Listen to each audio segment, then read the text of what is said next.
Hi everyone, this is EDIT 5100, Chapter 11, Assistive Technology Approaches to Teaching Early Communication and Emergent Literacy. So we're going to start off this with defining what communication is, okay? So I'm going to introduce you with a couple of vocabulary words so you're understanding exactly how the book defines it as well. So communication is the exchange of information between people. A conversation is when the communication interaction is continued or sustained. So basically kind of like going back and forth, back and forth. And language is a form of communication that uses a set of symbols with rules for ordering that we all agree have specific meanings. So, if we're using words, typing, that would be considered a set of symbols and stuff like that. Non-symbolic communication would involve eye contact, body movement, facial expression, gestures, nonverbal vocalizations. So non-symbolic communication might be if you imagine you see your friend across the hallway at school and you wave and you smile, those are non-symbolic communication styles, right? So you didn't have to say hello, you didn't have to write it out or anything like that, which are considered symbolic.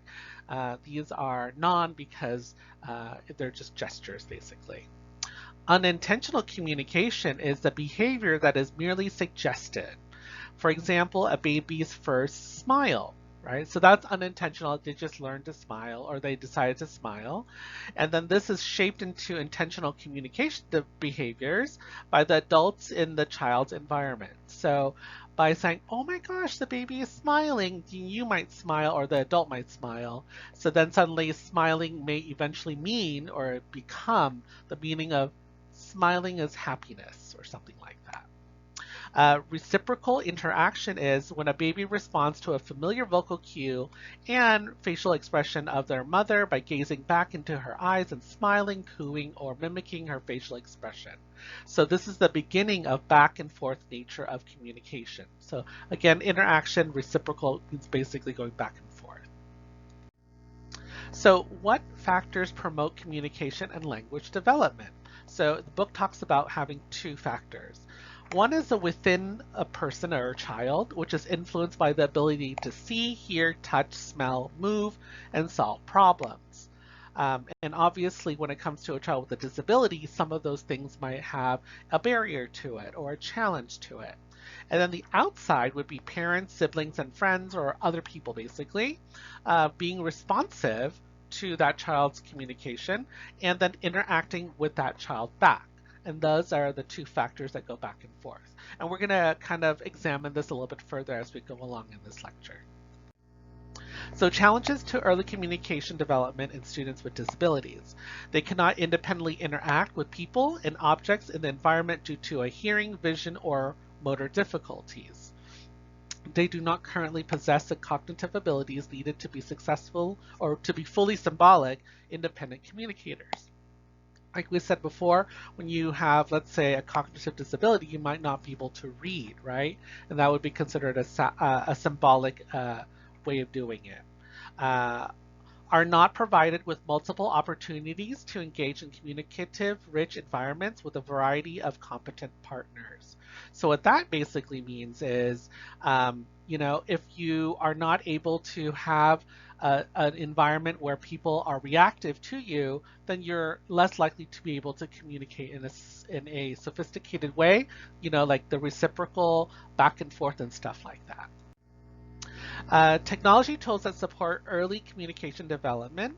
Children with severe disabilities require direct, systematic instruction. So instead of trying to be nuanced about it, you want to be really, really direct about it.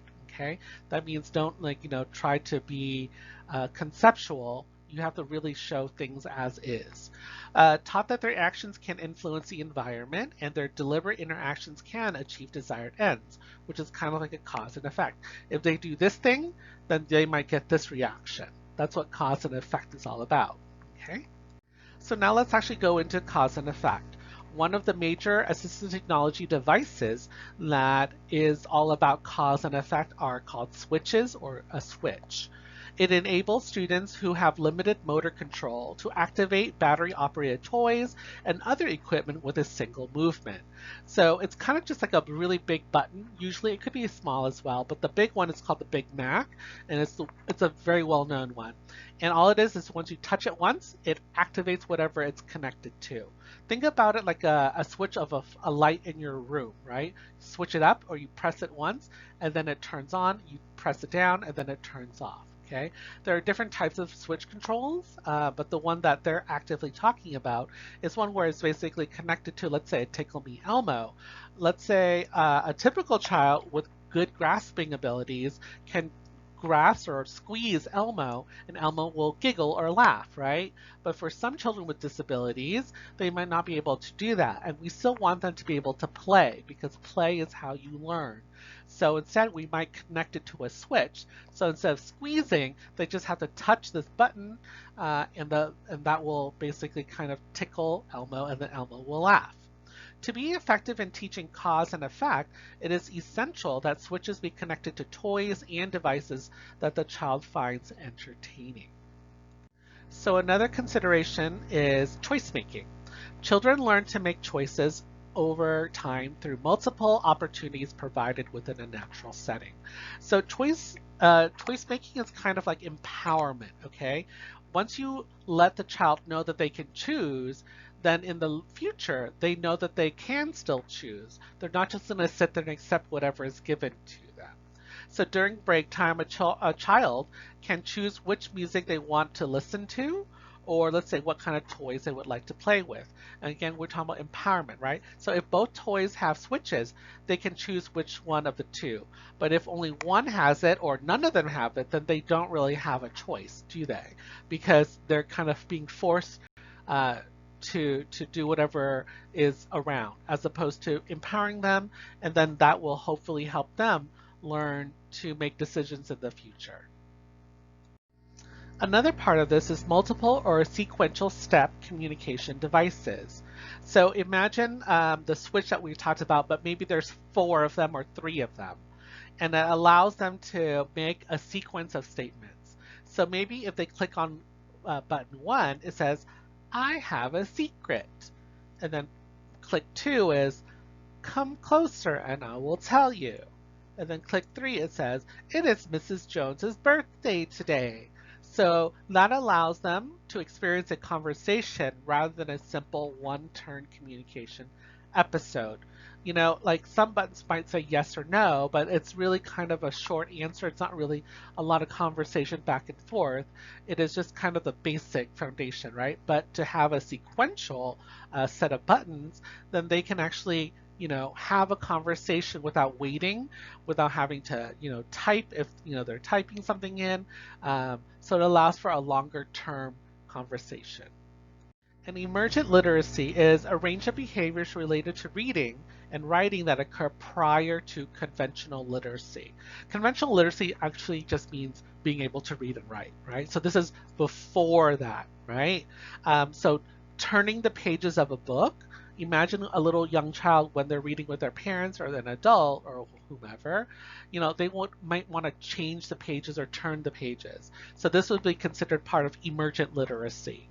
Following with their eyes as an adult reads, and then using crayons to imitate writing. You know, sometimes when you give crayons or markers to a little kid, they'll just scribble. They're pretending to write, right? So before they learn how to do that symbolic type of writing, that's called, again, emergent literacy. So there might be switches that are similar to that, since they might not be able to physically switch the page themselves. One button might say, turn the page. Another button might say something like, I can't see. Or the third button might be, I know what happens next. So again, this is allowing them to do the things that a typical child would do without disabilities, let's say. And so we want to include these activities with these children with disabilities so that they are learning and they're evolving through along with other typical children when they are at this phase in their life.